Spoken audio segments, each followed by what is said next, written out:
समान, आदिवासी एक समान। अभी वक्ताओं की सूची लंबी है, हम सबको सुनना है। उसके बाद रैली के माध्यम से थाना तक जाएंगे और थाना में क्या सौंपेंगे।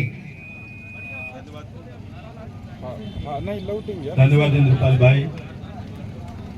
सबसे पहले मैं हमारे सभी महापुरुषों को, धरती माता को मैं चरण वंदन करता हूं और करंजिया की इस पावन भूमि को, करंजिया के यहाँ पर रहने वाले सभी साथियों को मैं सेवा जोहार करता हूं। इस मंच पर हमारे बीच में उपस्थित तकरीबन 1000 किलोमीटर से हमारे बीच में आए मेरे साथी, मेरे डॉक्टर साथी, मेरे साथ विधायक रहे, मेरे छोटे भाई डॉक्टर हीरा अलावा आज हमारे बीच में है। मैं उनका बहुत बहुत स्वागत करता हूं, अभिनंदन करता हूं। साथियों और जैस के जाबाज साथियों, आप सबको मालूम है कि कांग्रेस से मैं विधायक रहा हूं।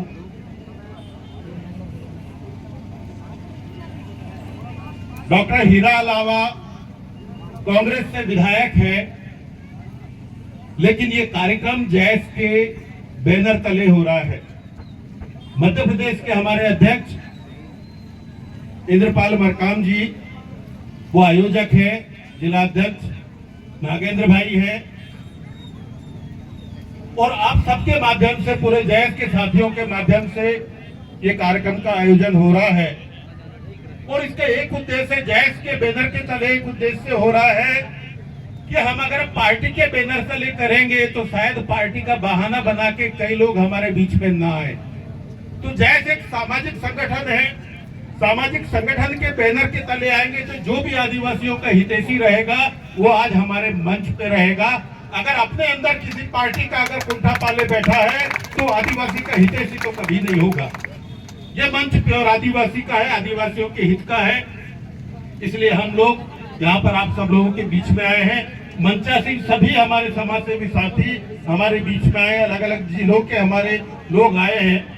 आज बरैंडा में जो 35-40 परिवारों को जो बेदखल करने की कोशिश की, जबरदस्ती डरा धमका के, हथियार दिखा के, मारपीट करके उनको हटाया गया है। सेम यही स्थिति जो देवा जिले की खिवनी में ये हुई थी और ये पूरी बात संज्ञान में है सरकार के। अगर सरकार के संज्ञान में ये पूरी बातें हैं और एक शासकीय नियम है कि 15 जून के बाद में किसी किराएदार को आप जबरदस्ती हटा नहीं सकते, लेकिन अगर 3 पीढ़ियों से कोई व्यक्ति अगर किसी जगह पे रह रहा है तो उसको आप कैसे बेदखल कर सकते हो, कैसे आप हटा सकते हो। अगर कोई हटा रहा है, ये 5वीं अनुसूची का संवैधानिक क्षेत्र है जिसके स्वशासन के रक्षा के लिए राज्यपाल राष्ट्रपति के माध्यम से सीधे तौर पे जिम्मेदार है। और अगर आज उनको अगर हटाया गया है, आदिवासियों को हटाया गया है, तो इसका सीधे जिम्मेदारी है, इसकी जवाब तलब लेने की जिम्मेदारी राज्यपाल महोदय की है।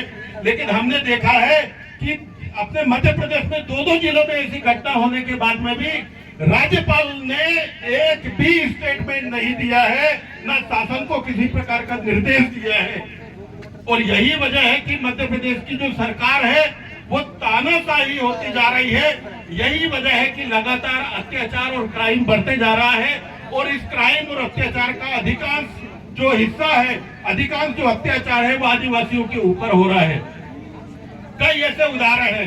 तो साथियों, आज जिस प्रकार की मानसिकता के साथ में यहाँ की सरकार काम कर रही है, अगर सरकार की मानसिकता तानाशाही होगी तो निश्चित रूप से उसका जो प्रशासन वो भी तानाशाही होगा। अगर प्रशासन ने गलत किया है, अगर यह बात अगर सरकार के संज्ञान में है, तो प्रशासन में बैठे चाहे वो डीएफओ हो, चाहे कलेक्टर हो या उनके कोई भी अधिकारी हो, उन पे आज तक कार्यवाही क्यों नहीं हुई? अगर कार्यवाही क्यों नहीं हुई तो इसका मतलब ये कहे कि सरकार क्या उनका समर्थन कर रही है, क्या सरकार आदिवासियों की विरोधी है? ये बात स्पष्ट रूप से आप युवा साथियों को सबको जानना पड़ेगा, समझना पड़ेगा। साथियों, मैं स्पष्ट रूप से कहना चाह रहा हूं कि जिस प्रकार की आज स्थिति जो बेदखली की है, चाहे उद्यानों के नाम पर हो, चाहे खनिज के नाम पर हो, चाहे रोड के नाम पर हो, चाहे बांधों के नाम पे हो, आज चाहे खनिज के नाम पे हो, लगातार आदिवासी जो क्षेत्र हैं उन्हीं पे अतिक्रमण हो रहा है और बहुत सुनियोजित तरीके से उनको हटाने की कोशिश हो रही है। साथियों, आज युवा साथियों को मुझे लगता है कि हमारे जो महापुरुष हैं उन्होंने एक सत्याग्रह की राह, एक आंदोलन की राह हमें सिखाई है। मैं पहली बात कह रहा हूं, जल जंगल जमीन के अधिकारों की लड़ाई की शुरुआत जहां तक मेरे नॉलेज में है 1771 में तिलका मांझी जी ने एक शुरुआत की थी जंगल जमीन के अधिकार की, क्योंकि जब मुगल शासन था, मुगल शासन में सिर्फ वो एक शासन की व्यवस्था के हिसाब से आप यहाँ रहते थे। ये जल जंगल जमीन पर उनका बहुत ज्यादा क्षेत्राधिकार नहीं था और आदिवासी चूंकि कुटुंब और कबीले में भी रहा करता था और उसकी पूरी आजीविका की व्यवस्था ये जल जंगल जमीन पर आधारित थी।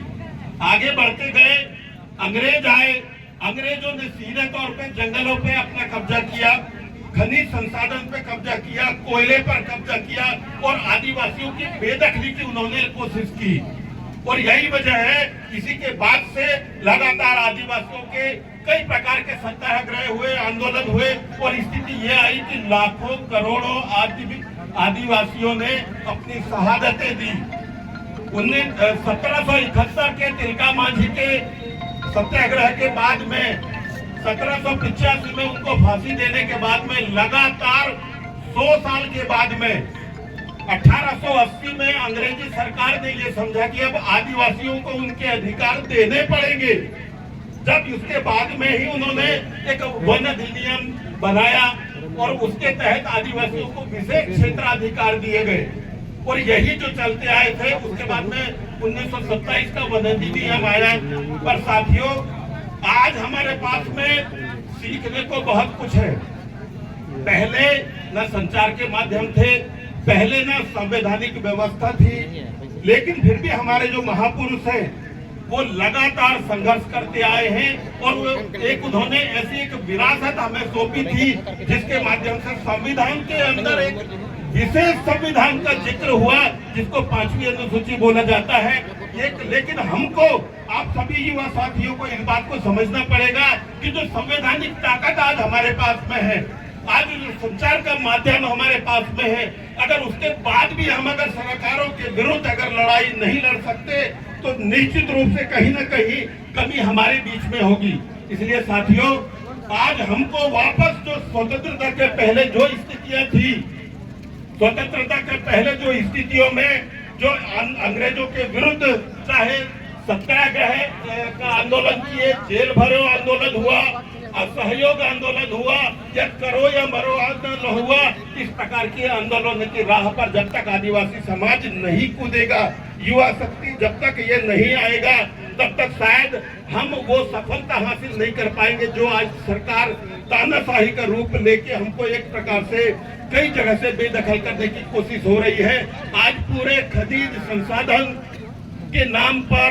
बांधों के नाम पर, ये जो जंगलों में टाइगर पालने के नाम पर जिस प्रकार से वन क्षेत्र से बेदखली की कोशिश हो रही है आदिवासियों को, वो उसके विरुद्ध हमें एक बहुत बड़ी मुहिम करना पड़ेगा, बहुत बड़ी एक लड़ाई लड़नी पड़ेगी। तो साथियों, आज पूरी युवा शक्ति को रोड पे आना पड़ेगा, संवैधानिक ताकत को समझना पड़ेगा। आज अगर हमारे पास में विशेष अधिकार है तो राज्यपाल की क्या भूमिकाएं हैं, इस पे प्रश्न उठाने पड़ेंगे। शासन की व्यवस्थाएं कैसे हमारे लिए क्या बोलनी और क्या करनी है, इस बात पर हमें प्रश्न उठाना पड़ेगा, जनता के बीच में बैठ के बात करना पड़ेगा। आज सुप्रीम कोर्ट भी हमारे साथ में उतना न्याय नहीं कर रहा है जो कि संवैधानिक दायरा हमें मिलने के बाद में भी उस पे भी हमें चर्चा करनी होगी, उस पे भी हमें डिस्कशन करनी होगी।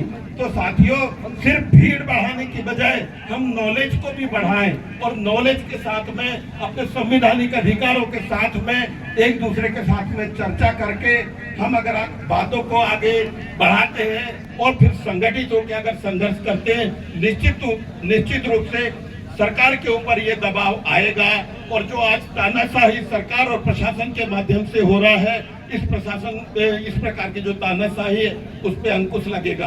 आज में हम सीधे तौर पे आरोप लगा रहे हैं कि सरकार ने अगर उन अधिकारियों पर कार्यवाही नहीं की, इसका मतलब ये है कि सरकार उन अधिकारियों का समर्थन कर रही है और हमारा आदिवासियों का विरोध कर रही है। ये बात का संदेश हमें सब दूर देना पड़ेगा और यही चेतावनी के रूप में हम कहना चाहते हैं कि अब हमको आंदोलनों की राह पर आना पड़ेगा, एकजुट होना पड़ेगा, संवैधानिक दायरे में जाके, चाहे वो कलेक्टर ऑफिस हो चाहे डीएफओ का ऑफिस हो, उनके आमने सामने जाके संवैधानिक दायरे के अंदर उनके सामने आमने सामने बैठ के उनके साथ चर्चा करनी होगी। और ना कोई भी अधिकारी हो आपसे चर्चा से भाग नहीं सकता, उसको आपकी बातों का जवाब देना पड़ेगा। ये विषय है साथियों, संगठित होकर संघर्ष करने की आज की आवश्यकता है। और जिस प्रकार से जो बेदखली हुई है, आदिवासियों पर जो अत्याचार हो रहे हैं, आप बरहंडी में जिस प्रकार के अत्याचार हुआ है, यह सोची समझी एक साजिश है। आदिवासियों के खिलाफ उनको किसी भी प्रकार का डर नहीं है। और ये डर क्यों नहीं है? शायद ये आदिवासियों को कुछ मानते ही नहीं है, आदिवासियों की उनको परवाह नहीं है। इनको ये डर नहीं है कि अगर हम ये कर भी दें तो इनके ऊपर कोई कार्यवाही होगी। तो साथियों, हमें सरकार के अंदर, अधिकारियों के अंदर एक डर भी पैदा करना पड़ेगा कि अगर असंवैधानिक तरीके से अगर वो किसी भी प्रकार की कार्यवाही करते हैं, प्रताड़ित करते हैं, उसका जवाब हम देने की ताकत रखते हैं। यही आप सबसे मैं निवेदन करने पर यहाँ पर मंडला से आया हूँ। आदरणीय साथियों, जैस का मैं बहुत बहुत धन्यवाद करता हूँ। मंच पर आए अलग अलग संगठनों के, अलग अलग जिलों से जो लोग आए हैं, मंच पर पूरे दिन भर आप पर यहाँ पर जो बैठे हैं, मैं आप सभी का मैं बहुत बहुत धन्यवाद करता हूँ कि ऐसे संघर्ष पर हम सबको साथ रहना होगा। ऐसे संघर्ष के साथ में जो विरुद्ध, ये जो हमारे विरुद्ध, जो संविधान के विरुद्ध जो जिस प्रकार की कार्यवाही हो रही है, जिसको सरकार का खुले तौर पे समर्थन है, इसको विरोध स्वरूप हमको रोड पे आना होगा, तभी हम इस प्रकार की लड़ाइयों को हम जीत सकते हैं। यही बात कहते हुए मैं आप पुनः सभी को सेवा जोहार कहते हुए अपनी वाणी को विराम कहता हूँ। और एक नारा फिर से मैं कहना चाहूंगा, एक तीर एक समान, आदिवासी एक समान, लड़ेंगे जीतेंगे, लड़ेंगे जीतेंगे, लड़ेंगे, जीतेंगे। बहुत बहुत धन्यवाद डॉक्टर साहब, ताली बजा।